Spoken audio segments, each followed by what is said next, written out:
Talks by Pacholi Aesthetics and Wellness, an educational initiative by Dr. Preeti Seth, where we try to debunk the myths related to healthcare practices and we try to share the new innovations in the healthcare practices.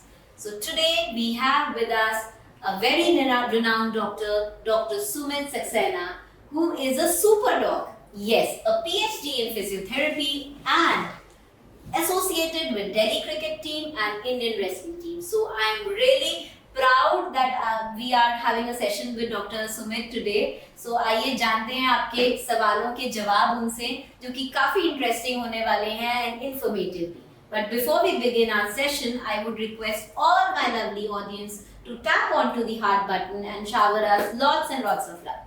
Because आपके questions ना ही सिर्फ जरूरी हैं हमारे लिए, but हमारे लिए बहुत बड़ी motivation भी है. So keep showering your love and keep adding all your questions in the comment box. उन सब सवालों के जवाब हम लेंगे after the show in the end. So नमस्कार doctor, thank you so much for being with us today. And with over 20 years of experience that you have, it has brought us a lot of proud that you are associated with Delhi cricket team and वो cricket team, वो wrestling team जिसके पीछे की आपकी skill set है, it brings us a lot of pride moment today when you are sitting with us. So doc, हम लोग बात करते हैं जिम से because ये सबसे ज़्यादा common question है जो लोगों के मन में होता है कि जब भी हम जिम जाते हैं तो उसके बाद knee pains and aches हमेशा शुरू हो जाते हैं. So is it true or is it there is some myth associated with it और अगर ऐसा है तो हम उसको कैसे prevent कर सकते हैं? Thank you, Dr. Divya. Thank you for giving me a platform. And hi guys, we'll be discussing the things. This question is really amazing and it is very common. अगर बोले gym injuries जो होती हैं जैसे ही शुरू करते हैं, most of the time it is related with females because of two reasons. One is they have a sedentary lifestyle जिसकी वजह से वो जैसे ही जिम में शौक चढ़ता है, usually होता है at the end of the year और beginning of the year जब हम लोग अपना new year resolutions लेते हैं और फिर प्लान करते हैं कि हाँ आज से मैं जिम जाना शुरू करूंगी या करूंगा. उसके बाद जैसे ही हम लोग शुरू करते हैं तो repetitive stress होता है कई बार on the treadmill. Sometimes it is because of the unconditioning of the muscle जिसकी वजह से there is a imbalance in the muscle जो कि lateral और medial compartment में imbalance होता है जिसकी वजह से हमारे को ज़्यादातर knee में issue होता है. तो जैसे vastus latalis hyperactive हो जाती है हमारे exercises की वजह से और quadriceps में imbalance होता है. That's why we develop most of the time patellofemoral pain syndrome, which is easily correctable. I won't say it is not correctable, but sometimes लोग उसको सोच के जिम छोड़ देते हैं, अपनी एक्सरसाइज करना छोड़ देते हैं. I would suggest ये चीजें correctable हैं if you see a right physiotherapist who can help you to get back to your gym normally. कई बार क्या होता है कि in females and males also there is imbalance of the forces. जब हम लोग एक्सरसाइज करते हैं तो we use accessory muscles for the work. तब उसकी वजह से भी हमारे नी में पेन आता है और स्क्वाट्स वगैरह करते टाइम तो हमें थोड़ा ध्यान रखना है कि हम लोग जब जिम जाएं तो we start very slow and gradually we increase the exercise regime. Okay, wonderful. So doc, one thing is going very slow. Any other thing which people should avoid when they are beginning their gym journey or maybe a fitness journey? So it's just going slow or there is any other additional factor also to it because slow तो चलो हम चले जाते हैं but then still because it's a personal experience for me. I have a knee injury which is a very old injury. ऐसा नहीं है कि अभी recent है but still जब भी मैं gym शुरू करती हूँ उसके थोड़े time बाद I face knee issues although I run also and I am regularly active. But like you said कि females are not very active but I am very active in that ways but still मेरे knee में जो concern है वो हमेशा gym के बाद आता ही आता है. So क्या ऐसी चीजें avoid करूँ मैं कि ये problem ना आए मुझे? मैं सजेस्ट करूंगा जब शुरू में क्या देखा जाता है जैसे ही हम लोग जिम शुरू करते हैं तो हम लोग डाइट भी साथ में शुरू कर देते हैं और we go on crash diet. आप जब क्रैश डाइट पे जाते हो तो एट द सेम टाइम आपका एनर्जी कंजम्पशन हो रहा है, आपके मसल एक्टिवेशन हो रहा है, मसल में वियर एंड टियर हो रहा है और दूसरी तरफ से आप उसको न्यूट्रिशन नहीं दे रहे हो और जब न्यूट्रिशन नहीं मिलता है तो आपका सारा का सारा इम्पैक्ट आपकी बोन्स और जॉइंट्स पर ही आने लगता है. तो मैं सजेस्ट करूंगा अगर आप साइमल्टेनियसली जिम शुरू कर रहे हो तो एकदम क्रैश डाइट ना शुरू करें. हमेशा अपने न्यूट्रिशन का ध्यान रखें. Take a balanced diet. I will not say take a fatty diet or something keto diet or something, but I would suggest take a balanced diet. Gradually, see, आप हमारा जो वेट गेन होता है वो धीरे धीरे ही तो चढ़ता है, वो धीरे धीरे ही उतरेगा. तो हम लोगों को ये ध्यान रखना है कि हमारा न्यूट्रिशन अच्छा हो, हमारी जो है post and pre gym stretchings हो, क्योंकि आपकी बॉडी को आदत नहीं है स्ट्रेचिंग्स करने की और आपने जिम सीधा वर्कआउट किया और आपने प्री एंड पोस्ट स्ट्रेचिंग नहीं करी, तो there are chances that there are accumulation of lactic acid which will turn into swelling and which will also cause pain to you.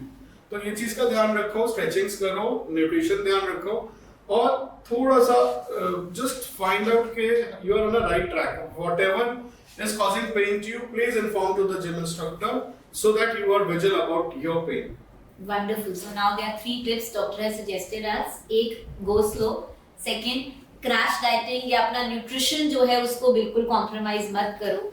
And third, stretching is very very important. If you will follow all these three tips, definitely आपको aches and pains related to gym नहीं होंगे. तो जब हम nutrition की बात कर रहे हैं तो वेट लॉस सबसे पहले दिमाग में आता है. So next question sir, I want to ask, physiotherapy and weight loss में क्या कनेक्शन है? बिकॉज जनरली हम सिर्फ एक्स एंड पेन्स के लिए फिजियोथेरेपी को एसोसिएट करते हैं, but I am sure because in pathology also we include physiotherapy in our weight loss program. So I who other than you would be the right person to guide our audience about it. Definitely doctor Divya, आपने बहुत सही question पूछा है और मैं आजकल अगर आप देखेंगे post covid the scenario has changed.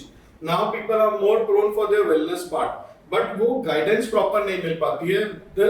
If you see the gym membership has gone up, there are lots of things, people are working out, they are doing exercises, they are joining the groups of cycling and all, but at the same time वो सारे discourage हो जाते हैं जब उनको pens या एक शुरू होते हैं. So physiotherapist is the right scientific person with you who can suggest you the right exercise, who can suggest you to correct the way. See, we work on the energy system, like we study physiology, so there are lots of energy system. So as a physiologist हमें सोचना चाहिए, आपको देखना है कि physiotherapist आपको guide कर सकते हैं कि आप अपने एनर्जी सिस्टम को कैसे यूज करें. आपको बता सकते हैं कि आप अपने पेन्स और एक्स को अगर शुरू होते हैं तो कैसे बचा सकते हो. ऊपर से जब हम लोग ज्यादातर सोचते हैं कि हम लोग वेट लॉस करें, लेकिन वेट लॉस से ज्यादा अच्छा है कि अगर हम लोग फैट लॉस करें. तो there is a very minor difference between a fat loss and a weight loss. Weight loss में आपका प्रोटीन और फैट और कार्ब्स सारी चीजों का ओवरऑल लॉस होता है और उसमें हाइड्रेशन लॉस भी होता है, तो आपका वाटर निकलता है, आपको रिजल्ट ज्यादा दिखते हैं और जल्दी दिखते हैं. लेकिन अगर आप सोचो कि हमें फैट लॉस करना है तो fat loss is a slow process because fat takes time to get exhausted in our body. तो आपको सोच समझ के, और physiotherapist is the person who can guide you what is the difference between a fat loss and the weight loss. तो आप जैसे हम लोग सोचते हैं कि पर्सनल ट्रेनर या फिजिकल ट्रेनर हमें हेल्प करेंगे, definitely they are going to help us, but जो energy system of the body है वो आपको फिजियोथेरेपिस्ट सजेस्ट कर सकता है. तो physiotherapist play a very important role for fat loss and weight loss. और डेफिनेटली जैसे ही एक्स एंड पेन्स आपके शुरू होते हैं तो आप एक फिजियोथेरेपिस्ट को दिखाइए, आप एक अच्छा कंसल्टेशन लीजिए जिससे आपको फायदा और आपका जिम की कंटिन्यूटी बनी रहे. मेरा जो अप्रोच रहता है वो ये रहता है कि पेशेंट को फंक्शनली इंडिपेंडेंट करो so that they are back to gym as fast as possible. Wonderful. So fat loss पे कंसंट्रेट करें, doctor is advising. Weight loss पे कंसंट्रेट मत करें बिकॉज वेट लॉस में और भी चीजें आप लूज करते हैं, अपना हाइड्रेशन लेवल लूज करते हैं, आप अपने प्रोटीन्स मिनरल्स यूज करते हैं. सो डेफिनेटली फैट लॉस पे अगर आप फोकस करेंगे तो वो सस्टेनेबल भी होगा और आपके लिए चाहे स्लो होगा बट बेनिफिशियल भी होगा. सो नेक्स्ट मैं बात करना चाहूंगी डॉक्टर वर्क प्लेस एर्गोनॉमिक्स के बारे में. हम लोग हमारा पोस्चर, हमारे काम करने का तरीका, ऑक्यूपेशन में बहुत सारी चाहे हम घर पे हो या ऑफिस में हो, ऐसे पोस्चर्स होते हैं जिनकी वजह से सर्वाइकल या कार्पल टनल सिंड्रोम, ऐसे बहुत सारी चीजें हैं जो हम फेस करते रहते हैं. एंड नोइंगली एंड अननोइंगली वो पोस्चर हमको फॉर लॉन्ग आवर्स रखना ही पड़ता है. So I mean any advice from your and कि हम कैसे उसको ठीक रख सकते हैं, बिकॉज काम भी करना है एंड कुछ चीजें अनअवॉइडेबल हैं. So what are the tips from our super doctor कि हम अपने workplace ergonomics में उसको इंक्लूड कर सकें? Definitely, आप अगर देखोगे फिर again I'm going down to post COVID scenario. the work from home and all those things have increased a lot. Previously people used to walk down to their office, they used to work for long times and they used to take break before. But nowadays, because of the work pressure, the scenario has developed that there's no limit for the work timings. The official timings could be 8 hours or 6 hours, but now you have night shifts and all those things. So you have to keep in mind that, see, body is a kind of vehicle which is giving you a medium to earn. अगर आप अपनी body को ध्यान से रखोगे तो लंबी चलेगी, नहीं ध्यान से रखोगे तो वो गड़बड़ जाएगी. जैसे हम अपनी गाड़ी की सर्विस टाइम पे करते रहते हैं, जैसे हम गाड़ी में ऑयल चेंज करते रहते हैं, वैसे ही अगर हम अपनी बॉडी का न्यूट्रिशन ढंग से रखें, हम लोग बॉडी की मेंटेनेंस के लिए स्ट्रेचिंग एक्सरसाइज ढंग से करें और हर थोड़ी थोड़ी देर बाद ब्रेक लें, जिसकी वजह से हम लोग अपनी बॉडी में, जैसे हम लोग क्या करते हैं, लॉन्ग टाइम हम लोग लॉन्ग मास के लिए काम कर रहे हैं और काम करते करते पता चल जाता है 8 घंटे हो गए, कुछ खाया नहीं है, कुछ पिया नहीं है. अगर आपने कुछ खाया पिया नहीं है और आपकी बॉडी में कुछ गया नहीं, तो आप मेंटली तो एग्जॉस्ट हो ही रहे हो, साथ के साथ ओवर यूज इंजरीज हो रही है आपके बॉडी को, जिसमें मसल वेस्टिंग हो सकती है, जिसकी वजह से स्वेलिंग हो सकती है और आपने उसको रिपेयर करने के लिए तो कुछ दिया नहीं. फिर आप जो है यूजुअली क्या करते हैं, जब सुबह से कुछ नहीं खाया, शाम से कुछ नहीं खाया, रात को जाके you hog on lots of other things और we hog on the junk food. तो अगर हम लोग उसको माइंडफुल ईटिंग से प्लान करें तो बहुत अच्छी बात है. हम लोग आजकल, जैसे इन आवर केस, हम लोग आजकल इकोनॉमिक्स और ये सब तो करते ही करते हैं. So we also run community by the heal, which we work out on the healthy eating, active living. So we give them insight and it's an online community. जैसे उन लोगों को पता रहता है कि how and what they can eat and they can balance it accordingly. So I would suggest do stretching exercises. Again, take rest for some time or breaks in between and take some water. सबसे पहले पानी बिल्कुल नहीं छोड़ना है, पानी पीते रहिए और कुछ ना कुछ आप हेल्दी ईट करिए, जंक फूड में मत ईट करिए. और दूसरी बात, अगर आपकी बॉडी को आपने 12 घंटे यूज किया है तो एटलीस्ट 6 घंटे उसको रिकवरी के लिए स्लीप दीजिए. ज्यादातर हमारे साथ यही होता है, 8 घंटे काम किया, उसके बाद ओटीटी प्लेटफॉर्म और आप अपना ऑनलाइन चले जाते हैं. तो please give break to your body and give rest to it. OTTs and all those things are very entertaining but it deprive you from your sleep. Sleep is the only thing जहां पे आपकी body वापस recover करती है, तो इस चीज का ध्यान रखना है. Wonderful. So, I'm sure you all have the answers now कि आप stretching कीजिए और अपने आप को hydrated रखिए. I would suggest Pomodoro technique, जो कि एक बहुत common hack है या tip है कि आफ्टर एवरी 20-25 मिनट्स एक 5 मिनट्स शॉर्ट ब्रेक जरूर लीजिए, आप चाहे वर्क प्लेस पे हो या घर हो, ताकि आपका एनर्जी लेवल जो है वो मेंटेन रहे through out the day. Because हम सब चाहते हैं कि जैसा हम 8 AM in the morning feel करते हैं वैसा ही हम 8 PM in the night feel करें, ताकि हम अपने स्पाउस, अपने बच्चों के साथ उसी एनर्जी के साथ टाइम स्पेंड कर सकें जैसा हम करना चाहते हैं. So please follow this wonderful tip and always be energetic. So अब हम बात करते हैं pregnancy and Lamaze classes की. Most hype thing, but is it actually of some relevance? क्या actually में Lamaze classes की ज़रूरत है या सिर्फ एक ये hype है and इसका कोई real relevance and significance नहीं है? Doctor, over to you. Please let us know about it. It is a very, I will say, in thing nowadays.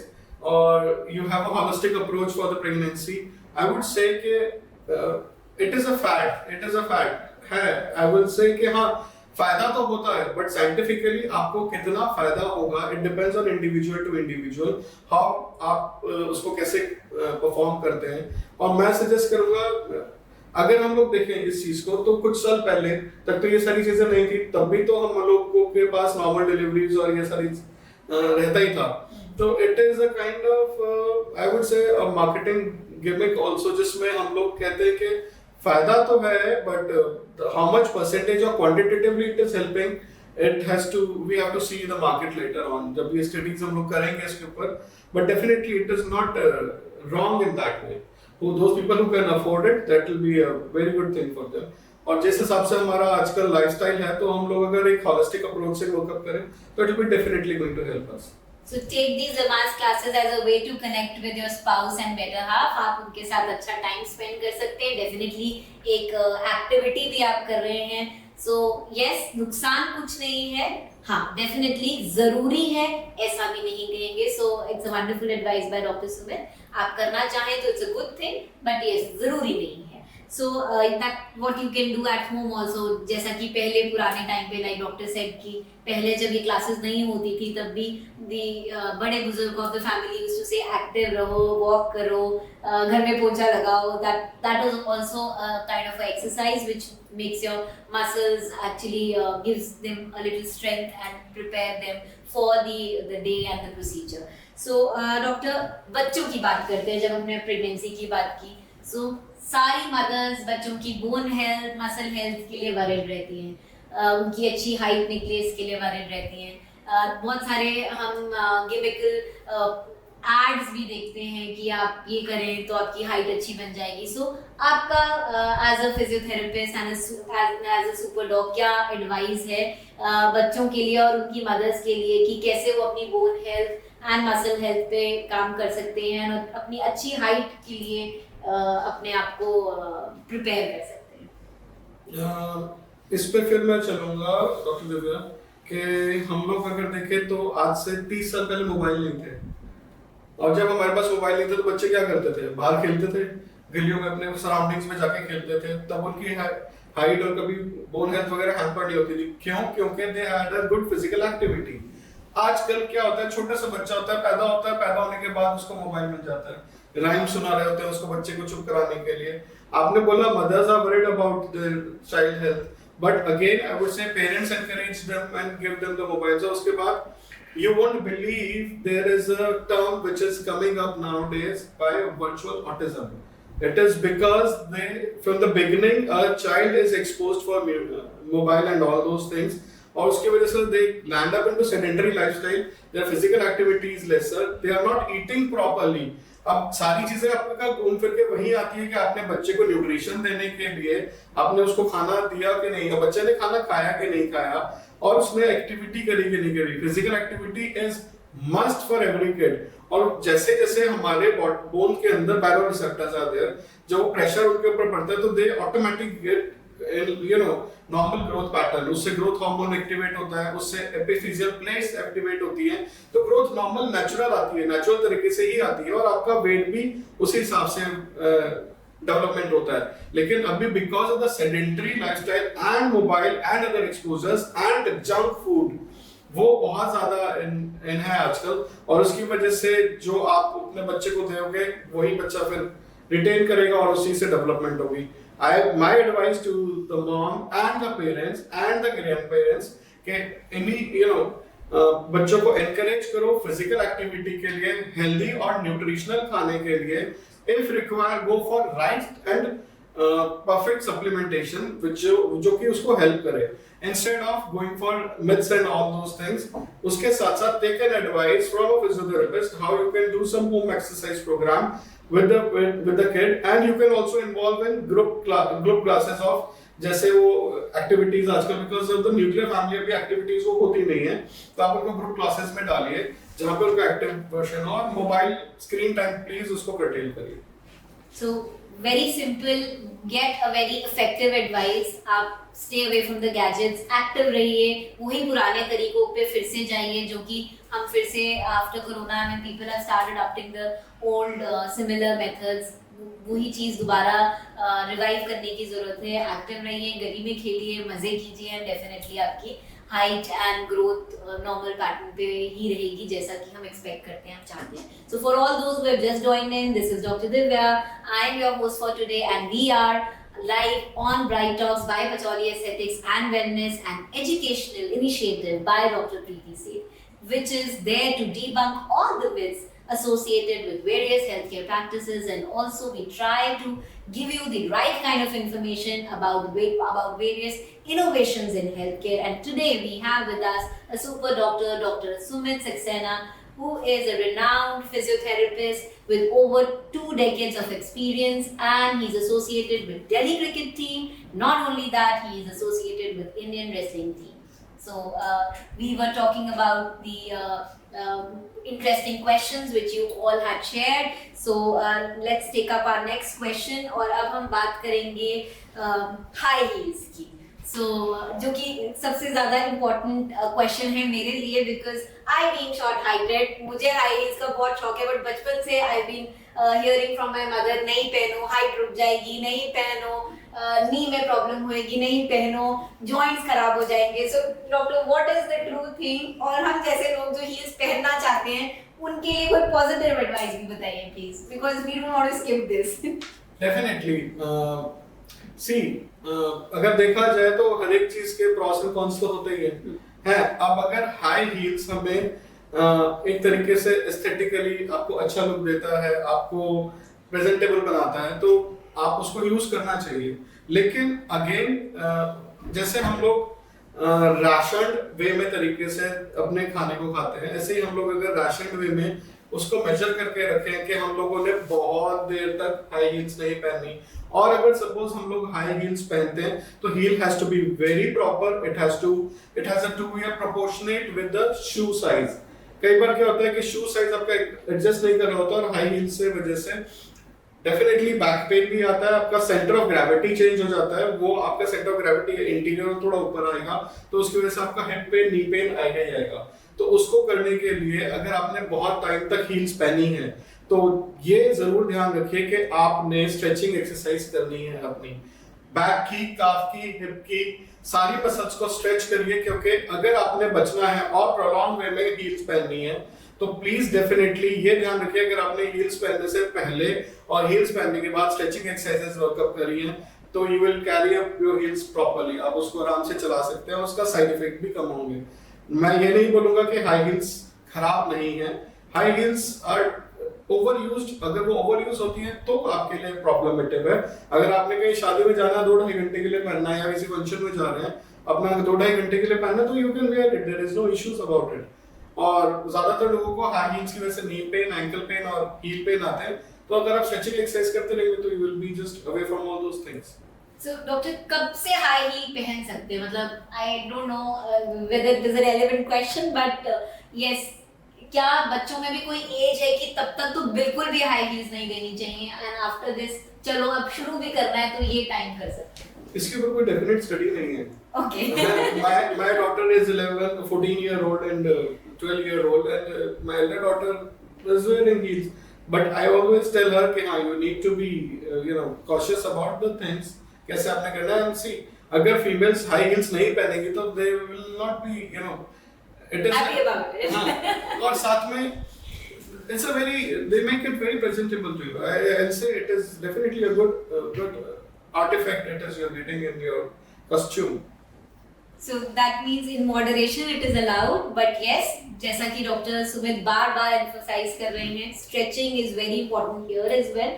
I'm sure इस एपिसोड के बाद हम सब डॉक्टर को कनेक्ट करने वाले हैं for our stretching exercises जो कि हम जिसके टिप्स हम उनके साथ लेंगे, एंड आई एम श्योर एक और एपिसोड करने की जरूरत है जिसमें हम सिर्फ स्ट्रेचिंग कैसे करें हर बॉडी पार्ट की, इस पे बात की जानी चाहिए, ताकि हम सबको बहुत बहुत सारी इंफॉर्मेशन जो है मिले अबाउट स्ट्रेचिंग, जो इतना इम्पोर्टेंट टॉपिक है. So doctor, I want to ask कि आपके पास कौन कौन सी कॉमन स्पोर्ट्स इंजरीज जनरली आती रहती है, बिकॉज आप इतने सारे स्पोर्ट्स के फिजियोथेरेपी हेड करते हैं. So please guide us and अपने एक्सपीरियंसेस के बारे में बताएं, कैसी टाइप की इंजरीज आती है जो आपको आके प्लेयर्स बोलते हैं ये इंजरी हो गई, अब वैसी इंजरी हो गई? डॉक्टर दिव्या, ये बहुत लंबा क्वेश्चन जाएगा, मैं सिर्फ बता रहा हूँ. Like my forte, I am into combat sports and starts with the wrestling team. I am into martial arts. Okay. And I am also into cricket. So it's a combat sports, kickboxing वगैरह सब कुछ आता है. तो my rule starts from the cage side. जैसे like I am heading the martial arts tournaments जो होते हैं, जो professional leagues होती है, like आपने देखा होगा जो सुल्तान मूवी की fights होती हैं, the ring fights. तो I'm just sitting on adjacent to the ring gate, and we have got only 30 seconds to work up in that. Oh. And in 30 seconds we have to diagnose, examine, treat and clarify whether the patient is fit to play or not. तो starting from acute injury जिसमें concussion के साथ मुझे fractures भी दिखते हैं, jaw fractures दिखते हैं, and we corrected at that time concussions को कैसे workup करना है, dislocations मेरे को मिलते हैं. तो ये कहना कि मेरे लिए क्या sort of injuries है, definitely when I'm in cricket तो मेरे को एक different sort of injuries दिखती है. Whenever I'm in combat sports I find more of the shoulder dislocation, I find lots of knee injury, I find lots of bone bruise, I find lots of abrasions, जिसकी वजह से we need to work up on that. धीरे धीरे now we try to work up in this way कि हमारा एक medical room रहता है अलग से, तो हम लोग ringside manage करके उसको first aid देके and then we take it in the medical room and then we manage the things. उसके बाद हम लोग अगर सब acute phase में जरूरत होती है तो we work out on with the help of orthopedic surgeons and all, जिसमें हमें अगर सर्जरी चाहिए किसी पेशेंट को, अगर कुछ और इंटरवेंशन चाहिए then we work out. Otherwise जो कि सिर्फ नॉर्मल रिहैब से शुरू हो जाता है. सो जैसे कि शुरू में प्रोटोकॉल तो राइस रहता है, rest, icing, compression and elevation. उसके साथ साथ हम लोग स्प्लिंटिंग करते हैं, we do taping, we do lots of other maneuvers जिससे पेशेंट वापस बैक टू फील्ड जा सके. Then there is a evidence based rehabilitation protocol which we follow in chronic stages. जब वो पेशेंट आ जाता है, जैसे पोस्ट ऑपरेटिव आया है, कुछ आ रहा है, तो हम लोग उसको कैसे वर्कअप करते हैं, तो we do it in a scientific way. I would suggest कि मेरे को शोल्डर इंजरीज बहुत ज्यादा मिलती है, मुझे नी इंजरीज बहुत कॉमन मिलती है, बैक इंजरीज बहुत कॉमन मिलती है.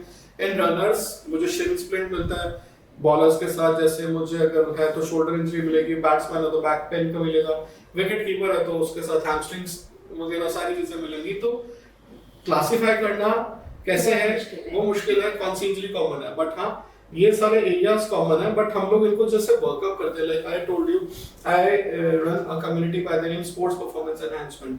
तो हम लोग प्लेयर्स के साथ डेफिनेटली कस्टमाइजेशन के साथ काम करते हैं, in which we work out with the help of biomechanics, nutrition optimization, nutrition supplementation, sports psychology and physiotherapy. Everyone is working as a holistic team growth and which help them to get recovered faster. Wonderful. So थोड़ा intimidating भी था about knowing so many injuries. मुझे तो लग रहा था मैं खेलना ही बंद कर दूं, but yet with doctors like Dr. Sumit जो कि उसके बाद हमें रिकवरी में भी हेल्प करते हैं, and obviously इतना क्विक डायग्नोसिस भी करते हैं, एक्ट भी कर देते हैं. So it's comforting that we have people who are there to help us out. So there is no fear at all. Please जाएं, खेलें और enjoy करें. So Doctor, professional athletes और recreational sports enthusiasts, इन दोनों में फिजियोथेरेपी अप्रोच कैसे अलग होती है? मतलब एक तो प्रोफेशनली खेल रहा है, दूसरा इन डिफरेंट फॉर्म उसी चीज को कर रहा है. सो क्या डिफरेंस है फिजियोथेरेपी अप्रोच में? थोड़ा सा डिफरेंस है, और मैं बोलूंगा recreational sports and professional sport. आजकल रिक्रिएशनल स्पोर्ट बहुत ज्यादा कॉमन हो गया पोस्ट कोविड. अगर हम देखें तो साइक्लिंग ग्रुप बने हुए हैं, अगर हम लोग देखें तो रनर्स ग्रुप बने हुए हैं, तो जिसमें लोग जाते हैं, पार्टिसिपेट करते हैं. और क्रिकेट के ग्रुप्स बने हुए हैं जो जिसमें लोग वीकेंड्स पे खेलते हैं. और प्रोफेशनल में अब आप एक प्रोफेशनल अप्रोच को देखो, प्रोफेशनल में आप रेगुलरली एक ही चीज कर रहे हो, और रिक्रिएशन में आप 5 दिन अपना काम कर रहे हो और 2 दिन वीकेंड्स पे खेल रहे हो. तो डेफिनेटली आपकी जो बॉडी है वो एक डिफरेंट पैटर्न पे रहती है. I would suggest कि I would encourage rather कि recreationally लोगों को जाना चाहिए, पार्टिसिपेट करना चाहिए, but they should keep in mind कि आपने जो 5 दिन काम किया है और 2 दिन जब आप खेलने जा रहे हो, तो go for the proper warm up, go with the right nutritional optimization, go with right hydration, go with mild stretching exercises before and after the event, and follow the techniques for injury prevention. और अगर आपको कोई pain persist कर रहा है तो please see and take an advice of a sports physiotherapist who can guide you which things you can avoid and how can you play back again with 100% proficiency. So recreational sports is very good. I also follow recreational sporting और मुझे भी अच्छा लगता है कि हम जब लोग इन फील्ड में रहते हैं साथ में तो मजा आता है करने में. I would suggest क्योंकि it releases happy hormones. जब आपके हैप्पी हार्मोन्स आएंगे तो आपने जो 5 दिन काम किया है, वो जो साइकोलॉजिकल स्ट्रेस है वो डेफिनेटली आपका वीन ऑफ होता है और आप उससे बेटर फील करते हैं. तो डेफिनेटली आई वुड प्रमोट कि आप जितना ज्यादा रिक्रिएशनल स्पोर्ट्स में जा सकते हैं, टाइम निकाल सकते हैं तो निकालिए, but with the right approach. So जब डॉक्टर ने बात की अबाउट रिक्रिएशनल स्पोर्ट्स एंड उसके लिए हमें मोटिवेट भी किया है, so I would want to understand next, stretching के अलावा हम warm up and cool down इस कॉन्सेप्ट के बारे में बहुत सुनते हैं, तो इसका क्या रेलेवेंस है, specially when you are doing a recreational activity. Definitely जैसा डॉक्टर ने कहा कि आप 5 दिन काम कर रहे हैं और 2 दिन वीकेंड पे या 1 दिन वीकेंड पे एक स्पोर्ट में डाल जो रहे हैं, तो इसका रेलेवेंस आई एम श्योर और ज्यादा बन जाता है. बट वो क्या करते हैं, कैसे करते हैं, please doctor suggest us about the warm up and cool down routines जो हैं. तो डेफिनेटली रिक्रिएशनल स्पोर्ट्स में भी सेम साइंटिफिक प्रिंसिपल इन्वॉल्व होता है. लेकिन हम लोग क्या देखते हैं, आप सोकर उठकर आए, खेलने घुस गए, ग्राउंड पे देखा वो क्रिकेट में विकेट पे आपको वो दिख रहा है कि हाँ बैट और बॉल दिख रहा है, भाई थोड़ी बॉल कराई हो, भाई थोड़ा बैटिंग कराई हो। साइकिलिंग में आप सीधा का सीधा साइकिल लिया और साइकिल चलाना शुरू कर दिया। स्विमिंग करने जाते हैं लोग एकदम सीधा जाते हैं और डुबकी मार के एकदम जो है स्विमिंग करनी शुरू कर देते हैं। मैं सजेस्ट करूंगा definitely consult a sports physiotherapist or a good physiotherapist near your place if you are taking participation in any kind of sports। तो अपने लिए एक customized warm up schedule discuss करिए, उनसे एक स्ट्रेचिंग एक्सरसाइजेस का प्रोटोकॉल डिस्कस करिए, और फिर मैं डेफिनेटली आपको एक चीज बोलूंगा कि न्यूट्रिशन का ध्यान रखिए। आप खेलने जाते हैं, सुबह से लेकर शाम तक खेल रहे हैं, आपने पानी नहीं पिया तो क्रैम्प्स आएंगे, आपने हाइड्रेशन की वजह से आपको लॉट्स ऑफ इंजरी और टीयर होने के चांसेस रहेंगे, आपने ढंग से खाना नहीं खाया और वो भी ऑप्टिमाइज वैसे हेल्दी खाना, ये नहीं कि छोले भटूरे खा रहे हैं और हम लोग जंक फूड खा रहे हैं और वो चल रहा है हमारा काम, तो ऐसे नहीं। जो कि मैं देख रहा हूँ आजकल प्रोफेशनल मैचेस होते हैं, कॉर्पोरेट मैचेस होते हैं, एक तरफ उनका अलग अलग रिक्रिएशनल चीजें चल रही होती हैं और एक तरफ वो गेम खेल रहे होते हैं, तो देखिए ध्यान रखना है। Okay, wonderful. So that means again एक कंसल्टेशन तो बनता है एक फिजियोथेरेपिस्ट के साथ, so that आप आइडेंटिफाई कर सकें अपना customized plan for your routine which can help you out. So doctor अब बात करते हैं, हर जगह पे एडवांसमेंट हो रही है, हेल्थ केयर की हर एक फील्ड में एडवांसमेंट है, आई एम श्योर फिजियोथेरेपी भी इससे पीछे नहीं रहा होगा। सो इस पुराने 2 डेकेड्स में जो आपका जर्नी रहा है, क्या एडवांसमेंट्स आई हैं फिजियोथेरेपी फील्ड में? बहुत ज्यादा एडवांसमेंट आई है। अगर हम लोग देखें जो बिल्कुल now the physiotherapy is totally scientific and evidence based practice. अगर मैं अपने एक्सपीरियंस से बात करता हूं तो 20 साल पहले जिस टेक्निक्स या जिस मशीन्स को मैं यूज कर रहा था वो अभी आउटडेटेड हो चुकी है। Now we use lots of AI, we use lots of robotics, we use scientific evidence based holistic approach of professional upliftment in physiotherapy, जिसमें आपके टेक्निक्स ऑफ ट्रीटमेंट हो जाता है, साइंटिफिक मसल एनर्जी टेक्निक्स हो गई। आजकल आप देखते हैं ड्राई नीडलिंग, कपिंग, टेपिंग, ये सब पार्ट ऑफ फिजियोथेरेपी है, जिसमें आप लोग जल्दी से ठीक करके हम लोग अपने प्लेयर्स को वर्ल्ड कप करके जल्दी से जल्दी उनको बैक टू फील्ड पहुंचाते हैं। I also, जैसे I mentioned कि I used a community by the name Sports Performance Enhancement, जिसमें we holistically take care of 5 segments: the SNC part, strength and condition, exercise part, the nutrition optimization, supplementation, sports psychology, physiotherapy and technology based biomechanics। तो हम लोग उस पे काम करते हैं और ये holistic approach बहुत अच्छे से हम लोगों के लिए आप देख रहे हैं कि अगर परफॉर्मेंस बेटर हो रही है स्पोर्ट्स में, India sports authority of India में यही अप्रोच को फॉलो करके वर्कअप कर रहे हैं और हम मेरे पास तभी मेडल्स भी आ रहे हैं। Wonderful. So that means physiotherapy भी बिल्कुल पीछे नहीं है. In this field also there is new innovation happening and going on, and it is really motivating and encouraging for people like me who want to indulge into sports activities. So Dr. burnout कैसे manage करें, over training, because जो sports में involve होते हैं कई बार इनको बहुत practice भी करना पड़ता है, ओवर अपने मसल्स को आई मीन एक्सर्ट करना पड़ता है, तो उसके लिए आप क्या कहना चाहेंगे? आपका कहना एकदम सही है। अगर देखें तो आजकल प्रोफेशनल लीग्स बहुत होने लगी हैं। अब जैसे आपने देखा, I was in the domestic cricket, अभी मेरा सीजन खत्म हुआ फरवरी में डोमेस्टिक क्रिकेट में, we were with the Ranji team, और उसी के थोड़े दिन बाद आईपीएल शुरू हो गया। तो प्लेयर को मौका ही नहीं मिल पा रहा कि वो पीरियोडाइजेशन को फॉलो कर सके। There is a approach of physiotherapy जिसमें पीरियोडाइजेशन होता है, जिसमें कंडीशनिंग होती है। अब उसकी वजह से हमारे method of rehabilitation, method of recovery change हो चुके हैं। मैंने तभी आपको बोला कि साइंटिफिक एविडेंस बेस्ड प्रैक्टिस से अगर हम लोग काम करें तो हमें ध्यान रखना पड़ता है कि प्लेयर का गेम क्या है, प्लेयर को किस तरीके से एनर्जी सिस्टम को यूज करना है। Whether it is in martial arts आपको रैपिड एनर्जी सिस्टम यूज करने पड़ते हैं, और अगर क्रिकेट है तो प्रोलॉन्ग एनर्जी सिस्टम के लिए हमें काम करना पड़ता है। तो I follow basic principle by the name EHR, energy, hydration and recovery. So I keep in mind कि हम लोग उसको कैसे आपका एनर्जी सिस्टम यूज कर रहे हैं, it is to be green specific. आपका हाइड्रेशन लेवल कैसा है during the tournament and after the tournament और आफ्टर द मैच, और आपका रिकवरी कैसे हो रही है। तो ये चीजें आपको एक स्पोर्ट्स फिजियोथेरेपिस्ट बहुत अच्छे से समझा सकता है। You can connect with us in any way, और हम लोग आपको हेल्प कर सकते हैं। द सेम वे हम लोगों ने जैसे बताया कि SP और PNI करके हम लोग अप्रोच करते हैं फिजियो न्यूट्रिशन इंटीग्रेशन में, जिसमें हम लोग हेल्प करते हैं प्लेयर्स को to get the best recovery out of it. Wonderful. So, such a important information doctor has shared. So, doctor, before we end, I would want to take two quick last questions. सबसे पहले तो chronic conditions जैसे कि arthritis है, tendinitis है, obviously old age में pains रहते हैं, बहुत time से pain चला आ रहा है, physiotherapy की help से उसको कैसे manage कर सकते हैं, क्या approach रहता है आपका, and advice to people who are suffering from chronic pains and aches?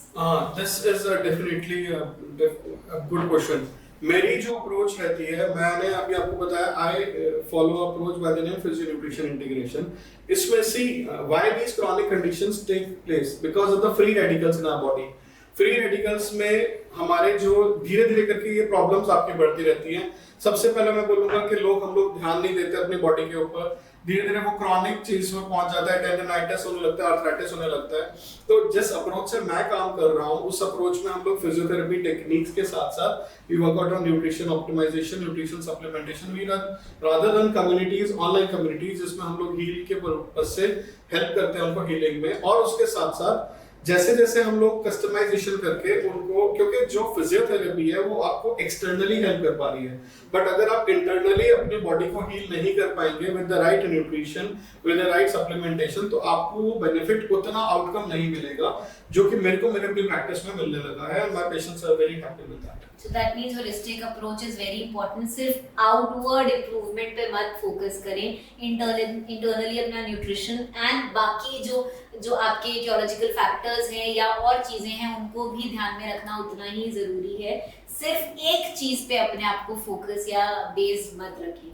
So for all those who have been there with us and who just joined in between, I am Dr. Divya Agarwal, your host, and we are discussing about your bone health and different aspects of physiotherapy with a super dog, Dr. Sumit Saxena, who is a sports physiotherapist and has over 2 decades of experience. And he's associated with Delhi cricket team and Indian wrestling team. And this is Bright Talks, an educational initiative by Dr. Preeti Seth. And here we try to debunk all the myths associated with various healthcare practices, and we try to bring on the latest information about various innovations in healthcare practices. So we will take our last question and जल्दी से अपने questions comment box में भेज दीजिए so that हम इसके बाद आपके questions को address कर सकें. And it gives us not only motivation but it also is a proud thing when you all shower your love, tap onto the heart button so that हमें पता चले आप हमारे साथ हैं. So doctor, let's take the last questions. अब sports की बात कर रहे हैं तो सारे टाइम तो ऑब्वियसली स्पोर्ट्स नहीं चलेगा, बीच में कुछ पीरियड होगा when you will be of the sports. तो उस ऑफ सीजन में जो हमारे एथलीट्स हैं या हमारे जो स्पोर्ट्समैन हैं वो कैसे अपने आप को मेंटेन करें? प्रिंसिपल वही रहना है डॉक्टर दिव्या कि आपने जैसे मैंने बताया कि EHR आपका एनर्जी हाइड्रेशन रिकवरी. अब आपका पीरियोडाइजेशन का पीरियड कम हो गया है. पीरियोडाइजेशन में हमारे पास अब टाइम नहीं है, तो फिजियोथेरेपिस्ट इतने साइंटिफिकली इक्विप्ड हैं. We know the physiology. I follow the exercise physiology and sports physiology for my recovery of my patients in the off season time. क्यों मेरे पास तब इतना टाइम रहता है कि जल्दी से जल्दी उनको रिकवर करो. So we work out on muscle atrophy, we work out on overuse injury, we work out on inflammation, we work out on you can say energy system, the gut health, जो कि बहुत ज्यादा जरूरी है, जो लोगों को समझ नहीं आता और हम लोग उसके ऊपर काम करते हैं. Gut health plays a very important role for your conditioning and non conditioning of the functioning of the body. तो आपको ध्यान रखना है. वी रन कम्युनिटी जिसकी वजह से हम लोग लोगों को अवेयर कर पाते हैं और कैसे उनको रिकवरी करनी है इन देयर ऑफ सीजन. उसको एक्सरसाइज प्रोटोकॉल बनाते हैं according to the game specific and skill specific. उसका हम लोग फिर उससे वही देखते हैं कि आपके स्टेज क्या है. अगर आप मेरे पास रिहैबिलिटेशन स्टेज में आ रहे हैं या एक्यूट स्टेज में आ रहे हैं, then we work out and design the things accordingly. तो मेरा यही सजेशन है कि speak to a good physiotherapist and then consult and then do it in a scientific way. Wonderful. So let's take our first question, which is like, doctor, mental health and emotional well-being the person wants to ask. उसमें भी क्या physiotherapy कुछ contribute करती है for the athletes? Definitely. अगर आप देखेंगे post covid scenario में the incidences of depression is coming up.